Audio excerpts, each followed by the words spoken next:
It's the day before the 2022 All right, we'll do one on Infantino. World Cup in Qatar. And FIFA's president, Gianni Infantino, has something he wants to say. Today I feel gay.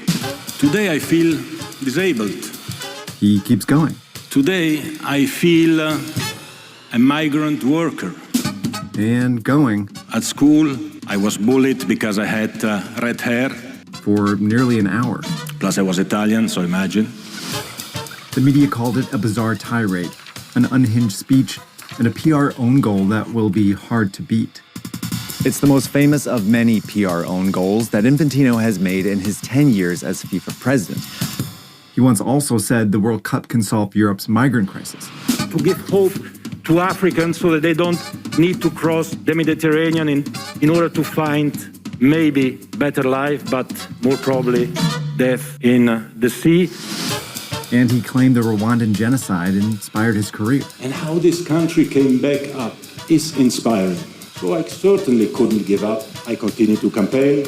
I was elected FIFA president. But what may seem like blunders are actually, in a strange way, part of Infantino's strategy. A strategy that has made him one of the most powerful leaders in FIFA's history. And to pull off this 2026 World Cup, he's had to crank his strategy up to 11. The IOC opened an investigation into wearing that hat. Infantino has defended awarding its inaugural Peace Prize to Donald Trump. Infantino has taken every step imaginable and unimaginable to please and appease Donald Trump. He is quite good at getting his way and quite a good political machinator, always talking out of different sides of his mouth, depending who he's speaking to, and he's very skilled at that. So how did Gianni Infantino become the most powerful man in football? And how has he made this World Cup unlike any other?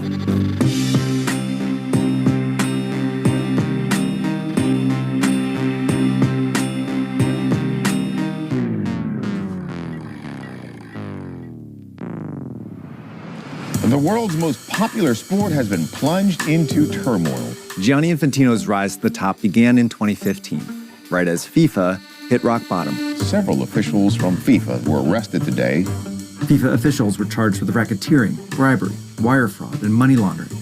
Its president resigned in disgrace. Guys, good thing that FIFA stopped being corrupt after that. Famously, that happened, and then FIFA was like, never again. We will never repeat this level of unprecedented corruption. It turns out it was the most precedented corruption, but that's where the story ends, actually.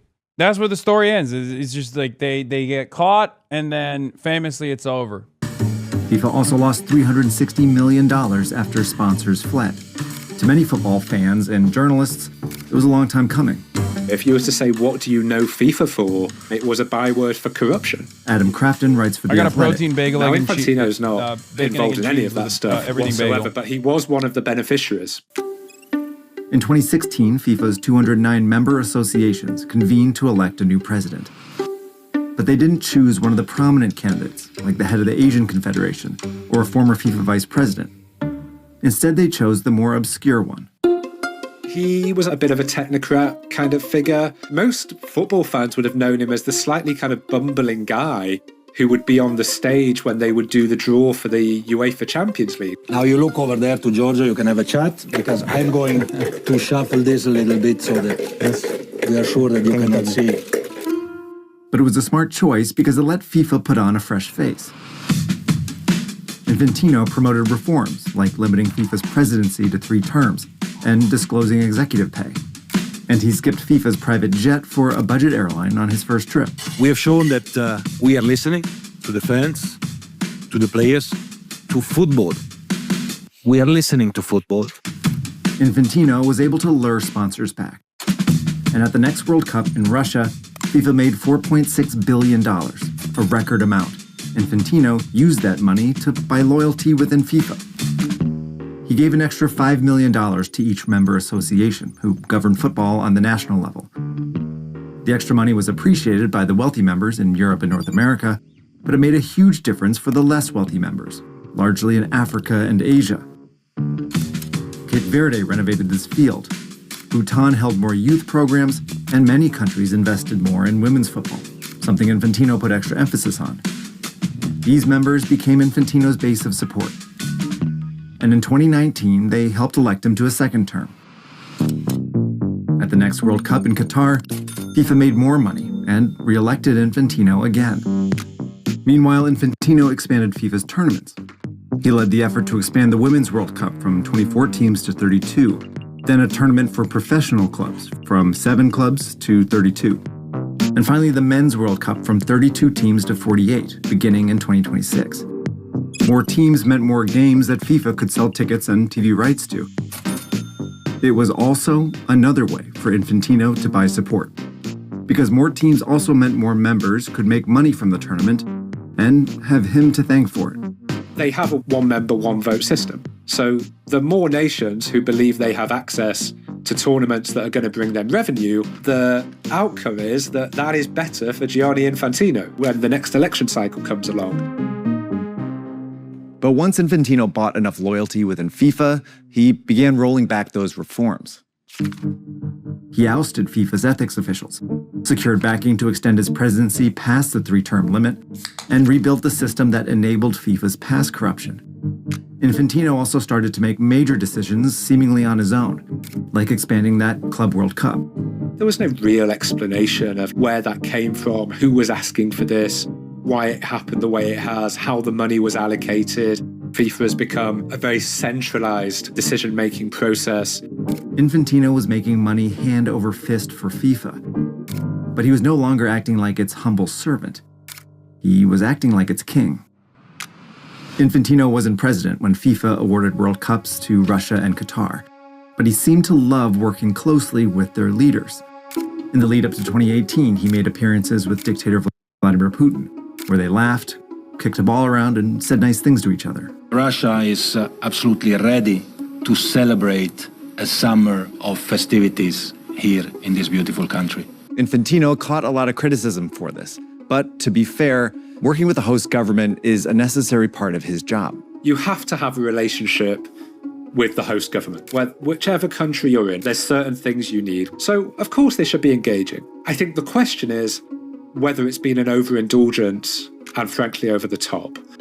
It started feeling over the top in the lead up to the 2022 World Cup in Qatar. As early as 2017, human rights groups reported that Qatar was abusing migrant workers building its stadiums, and journalists wrote of workers dying of heat stress. But Infantino stuck very close to the Qatari monarchy. He used one of their private jets, moved to Qatar's capital, Doha. And on the eve of the tournament, he gave an extraordinary speech. Today I feel Qatari. Today I feel Arab. Today I feel African. Today I feel gay. A migrant worker. I'm not really a migrant worker, but I feel like them because I know what it means to be discriminated. Infantino was shifting the blame from Qatar to its critics. You know what this is? This is racism. This is pure racism. Many in the West found Infantino's speech absurd, but it wasn't really meant for them. It played well with his audiences in the Middle East and potentially with the global South as well. I think there's a lot of parts of the world who don't really like the Europeans and Americans lecturing them about human rights abuses and about who's in the right and who's in the wrong. Infantino was demonstrating to his base that he would do anything to back them. And over the next few years, Infantino cultivated relationships with other world leaders, especially in Africa and Asia. He formed a close alliance with Saudi Arabia's monarchy. There is a double standard here which I really don't understand. And defended Putin after Russia. Here's how it goes, buddy. For those of you who don't understand what's going on, as the wealth disparity grows around the world and the power gap continues to increase, there will always be loyal servants like Barry Weiss and Infantino that will serve the interests of power. Yeah, this World Cup will have empty seats too. Yeah. FIFA faces empty seats as 180,000 World Cup tickets hit the resale market. His full-scale invasion of Ukraine. I hope that we can bring back as well Russia in the football landscape, because this would mean that everything is solved. These relationships helped Infantino secure support and helped FIFA raise more money. But they didn't do anything to help Infantino or FIFA's reputation. he provokes very, very strong feelings from a lot of football fans, and not always good ones. Now Infantino's grand strategy is culminating at the 2026 World Cup. Of course, it's the biggest ever, spanning the US, Mexico, and Canada, and including 48 teams, a few countries for the first time. And it's no surprise it'll likely make FIFA more money than ever, possibly $11 billion. And, as usual, Infantino is going above and beyond to back the hosts, particularly this one. Infantino began wooing Trump during Trump's first term. I am lucky enough in my life to come across some of the most talented athletes in soccer, and President Trump is made of the same sort of fiber. And as soon as Trump won his second term, Infantino was all over him. He showed up at Mar-a-Lago, at the inauguration, chuckling in the back row. Infantino also met Trump in Saudi Arabia and Qatar, and by my count has visited the White House at least 5 times in the last year. Infantino is even going to things that have nothing to do with sports, like a summit about peace in the Middle East, and Trump's so-called Board of Peace, where he donned a Trump hat. Most infamously, Infantino made up a new award just for Trump, the FIFA Peace Prize, something Adam says was news to the rest of FIFA.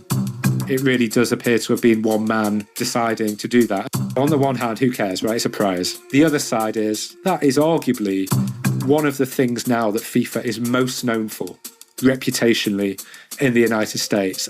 And that's the first problem Infantino is running into. The more he appears with Trump, the more Trump becomes the headline.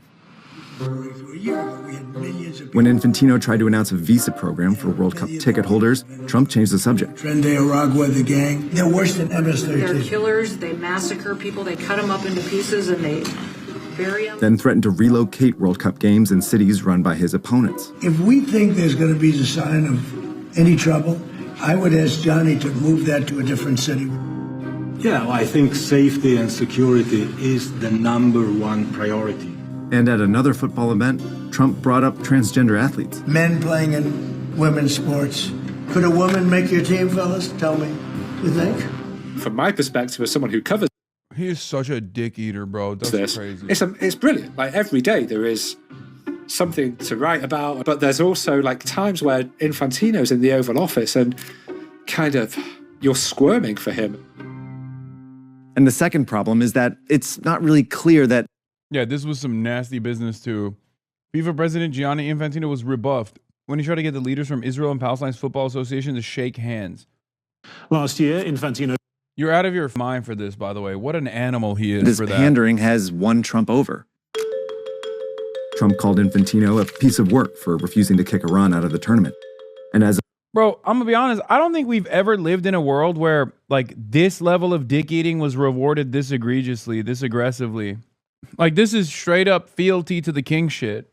Back in the day, there was at least like the presence of meritocracy, the meritocratic approach. There was like some semblance of process, civility. It's gone. It's gone by the wayside because the new overlords demand maximum loyalty, maximum fealty. They actually revel in your genuflection, right? And there are seemingly plenty of people who will actually give that to them, and they get rewarded for it over and over again. of April, Trump's yet to agree to halt ICE raids in host cities. Now, city governments are opting out of FIFA events and picking fights about costs. Infantino turned to politics to supersize the FIFA World Cup. But now it's politics that many say is bringing the World Cup down. I think it is going to be a story across the country, and particularly if Infantino keeps going out publicly and saying we're going to make $11 billion. But here's the thing. At every World Cup I can remember, scandals dominate the headlines until the first game starts. Then by the finale, everyone's forgotten, and FIFA moves on to the next one. Gianni Infantino knows that better than anyone. Those fans who come to the stadium, they just want to spend 90 minutes without having to think about anything else. And he can probably count on it happening again. The next Men's World Cup in 2030 will be hosted by 6 countries across 3 continents. The 2031 Women's World Cup will be in 4 countries and include 48 teams for the first time. Infantino also bent the rules to award the... Bro's gonna do a World Cup next? That's everywhere all at once. 2034 World Cup to one of his staunchest allies, Saudi Arabia. And he intends to see these tournaments through. He recently announced he's running for a 4th term as president. At the moment, there's no competitor for it, but if someone wants to come forward, he needs those federations to realize he's made them as much money as possible. Infantino was elected to rebuild FIFA from ruin. He made it bigger and richer than ever, but whether he's improved FIFA's reputation is another story.